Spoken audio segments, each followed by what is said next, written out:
We, at the very beginning at Enterprise, thought that it would take us 5 years to bring the benefits of green building into the affordable housing sector. And we very quietly said, well, we'll try and do 8,500 units. And I was pleased to tell Hooper that, yes, in fact, we're beginning to lose count. We have, in fact, green tens of thousands of units at this point. And it's almost like cars, I think. I think we've done a really good job of putting the seatbelt in every car. Basically, you can't build affordable housing, multifamily affordable housing in this country these days unless you're building it green.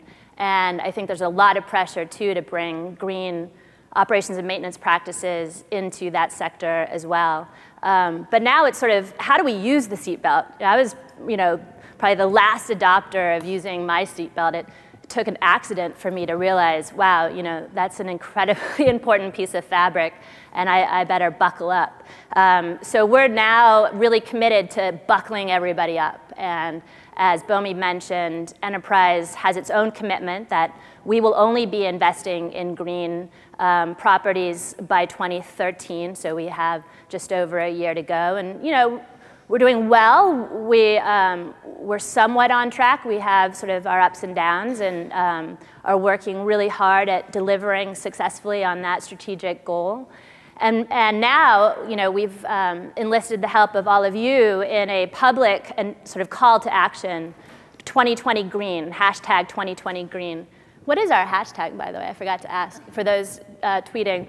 Anyway, so by 2020, we want to make sure that we're bringing the green practices into all affordable housing, because we don't think that it should be by virtue of luck or circumstance that you can benefit and lead a healthier, a better lifestyle just because a developer in your community decided that they wanted to build green. We want to make this business as usual and make sure that everybody is buckled in.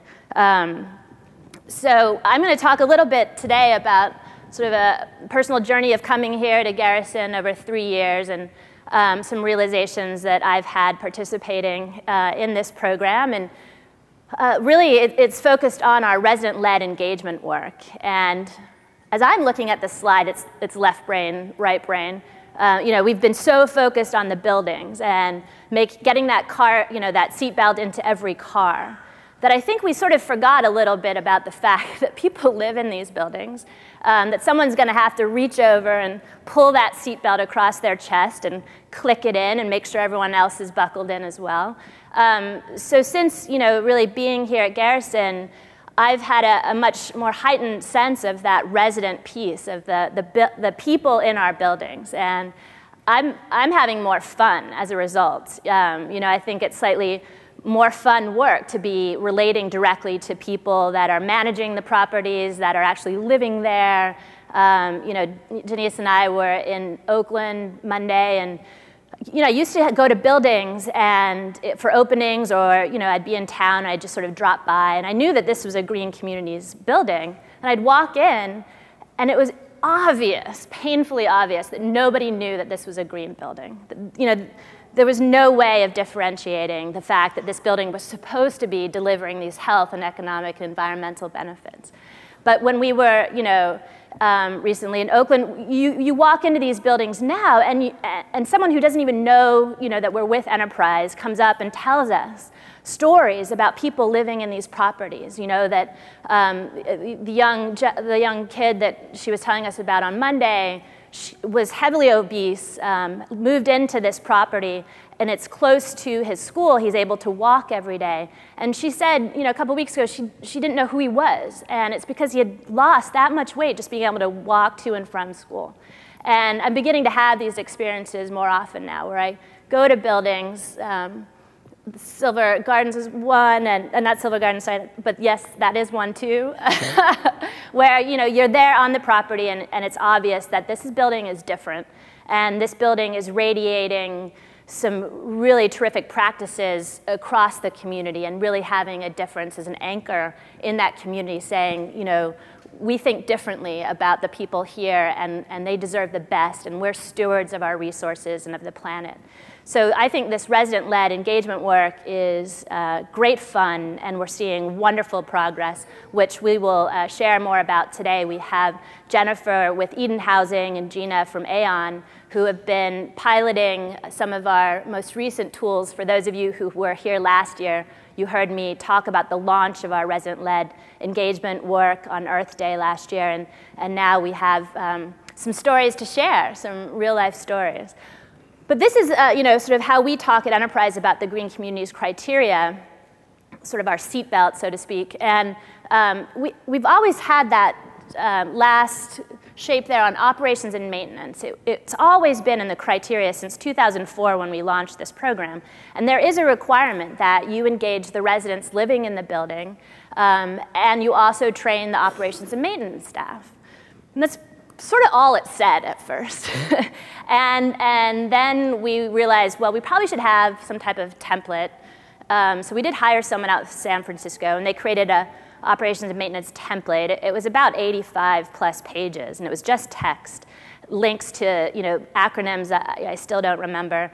And we had even less material on the resident piece.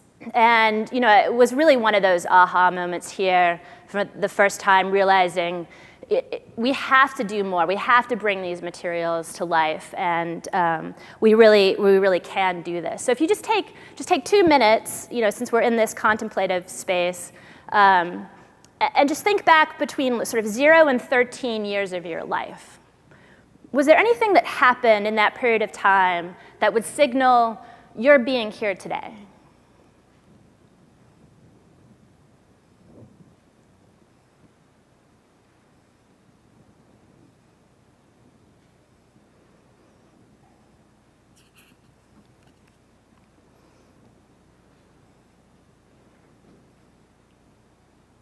So maybe this is something, as you share your number or don't share your number over lunch, just start sharing, because I've been asking several people this lately because it's really experience. Like I said, I didn't start using my seatbelt until I had a car accident.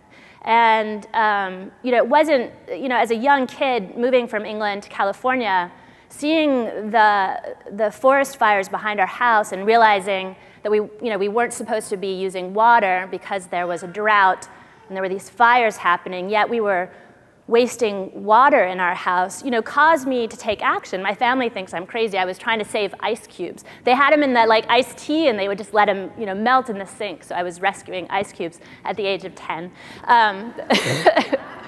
So hopefully we're getting smarter about the things that really count. But when I first came to the Garrison, the article that I read before arriving was a fact sheet, sort of a 2-pager that NRDC and the Garrison Institute put together. And it was this concept of the wedge. So at the US, we emit about 7 billion tons of greenhouse gas emissions every year. That's 20 times more than any developing country.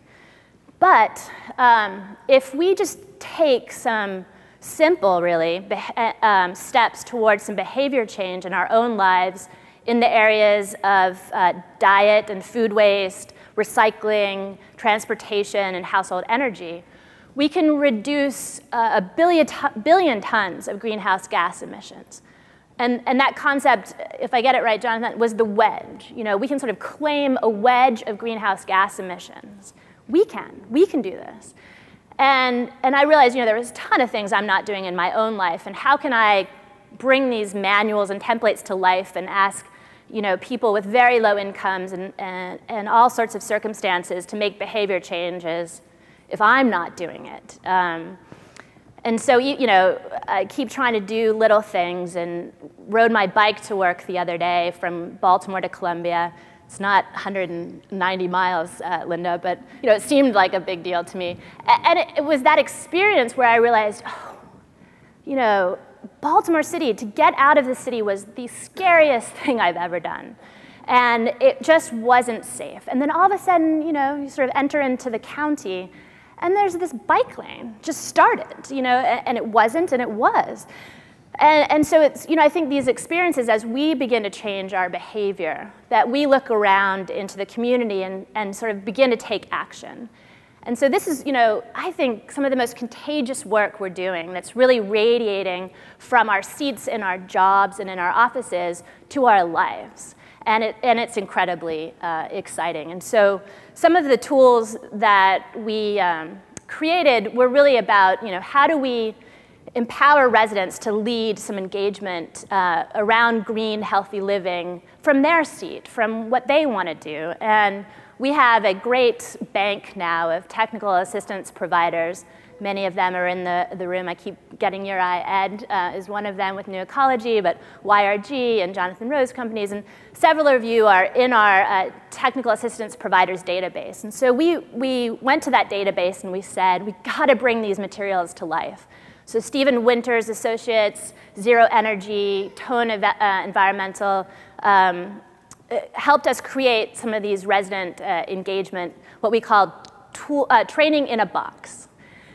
And what we've been trying to do is just make it really simple. So have DVDs with images, have customizable templates, have things that could be very playful yet serious, sort of based in science, have good information. Hopefully people won't be saving ice cubes. They'll be, changing light bulbs that really make a difference. And so it's these resident engagement cards that are very simple, but we actually did something different. We didn't just engage the building scientists to help us with the facts and the content. We also hired World Studios out of New York, and they helped us design these so that they were, high design, really well, really great graphics, and I think that makes all the difference. And these are just a number of ways that they've been customized, and we first piloted these with Link Housing in California, and then last year we issued some grants to 6 partners, 2 of whom are going to tell their story of how they brought these further to life. But even this Green Leader Toolkit, is something, it's not just for the resident services provider. Janice has actually taken this and developed a school curriculum. So our staff can, whether it's Earth Week or some other day, go to their school of their kid, if their kid lets them, which isn't always easy, and sort of deliver these resident leader kind of trainings that we can all do because the information is there. And this is a wonderful group, Self-Help Housing here in New York, and seniors who stepped forward and said, I want to be a green leader, and they've translated the materials into 7 different languages, I think, at this point. So anyway, this is where we're at, is on the people side of the brain, and really how do we personally make behavior changes, have our own experiences of what works and what's not, and then translate that into our work or vice versa. And we do have these small grants, $5,000. They're actually underutilized, but we just make them available on a first-come, first-served basis every month to provide some seed money to take the tools, enhance them, use them. I think the biggest learning from this last cycle of pilots with our 6 grantees from Earth Day last year to this year was on the data side. I think we failed miserably in supporting each of them and being able to collect metrics. Aon, I think, had some more support in their local community and did a fantastic job. But this is a place where we're going to spend a lot more time this year is, now that these programs in place, making sure that we have the evidence to scale this up and take it to other parts of the country. So I would like to share one video from abode communities out of Los Angeles. They're not able to be with us today, and I can't resist. This is the 2 o'clock Earth News.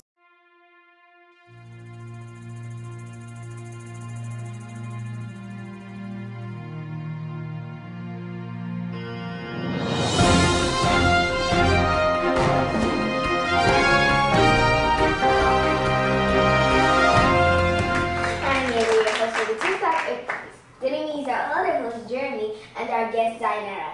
Zainara, we understand you have been part of the Earth Club at Ivy Terrace. Please tell us about it. At the Earth Club, we learn how to help the planet and to help teach people about recycling and reduce the amount of trash we produce. What have we done? We went to the LA River and helped clean up trash.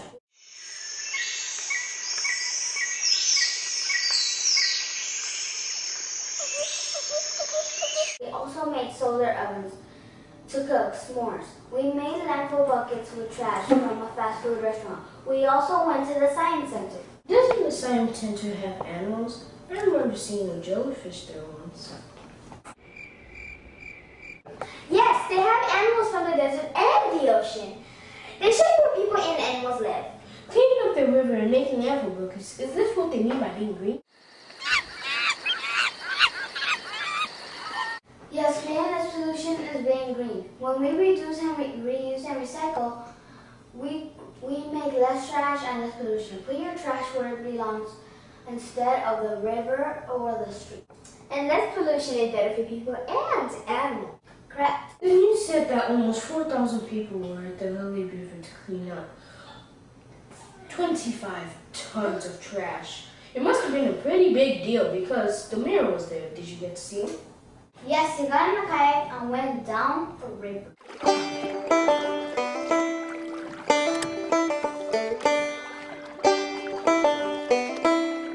We need to take a break for a commercial.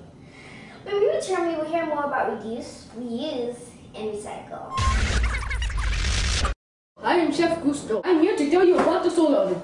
The solar oven is easy, made from pizza box, and is easy to use. Put your food inside the oven. Close the lid. Place your oven so that the faces directly to the sunlight. The sun will reflect the light into the oven and heat up your food. You don't use any electricity, so you save your money. The solar oven is easy to carry. Take the oven wherever you want. The solar oven only costs $6 plus shipping and handling. Don't waste your money ever again. Call for yours today.